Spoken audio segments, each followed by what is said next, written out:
योग्य तो वाटा जो आहे महाविकास महायुतीमध्ये जे आहे आपल्याला मिळाला पाहिजे। तेवढ्या मिळाल्या तर 50-60 निवडून येणार हो।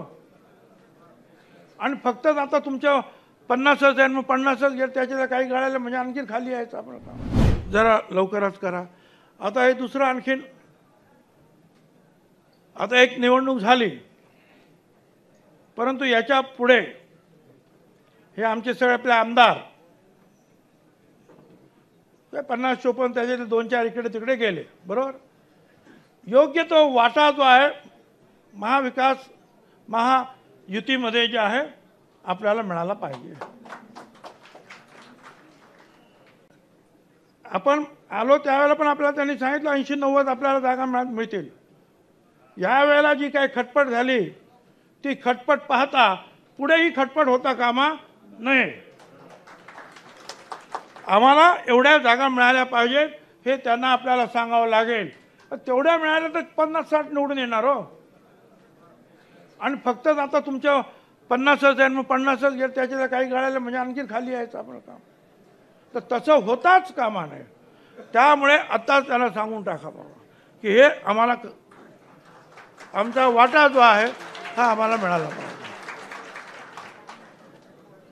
आणि एक आहे हे लवकर काय ते पार्लमेंटरी बोर्ड वगैरे जे तयार करा, त्याच्यामध्ये दलित समाजाचे घ्या, आदिवासी समाजाचे घ्या, अल्पसंख्याक समाजाचे घ्या, एक जे आहे सर्व समावेशक जे आहे ओबीसी अमुक तमुक महिला, एक सर्व समावेशक जो आहे आपण निर्णय घेतो आहोत।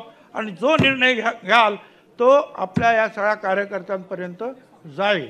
नाही तर फक्त वर्तमानपत्रात उलट सुलट उलट सुलट सुलट उलट हेच फक्त काय ऐकायला मिळते, तर ते आपल्याला करता कामा नये। मला मी हे सांगतो याचं कारण आहे की परत आपण सगळे एकत्रित नाही आता होऊ शकणार, कारण आता कामालाच लागावं लागणार आहे। निवडणुका ज्या आता एकदम डोक्यावर आपल्याला येणार आहेत, त्यामुळे या सगळ्या गोष्टी ह्या लहान असतील कदाचित, परंतु ज्या आमच्या सगळ्या आमदारांच्या दृष्टीनं, पुढे निवडणुकीला उभे राहणारे जे उमेदवार त्यांच्या दृष्टीनं, आणि आमचे जे काम करणारे सगळे कार्यकर्ते आहेत त्यांच्या दृष्टीनं ह्या सगळ्या गोष्टी ज्या आहेत अतिशय महत्त्वाच्या आहेत। त्याच्यामुळे मी या माझ्या भाषणामध्ये हेच सांगितलं, काय करता कामा नये आणि काय केलं पाहिजे आपण त्याच्यामध्ये जे आहे जरूर लक्ष द्या। धन्यवाद। जय हिंद, जय महाराष्ट्र।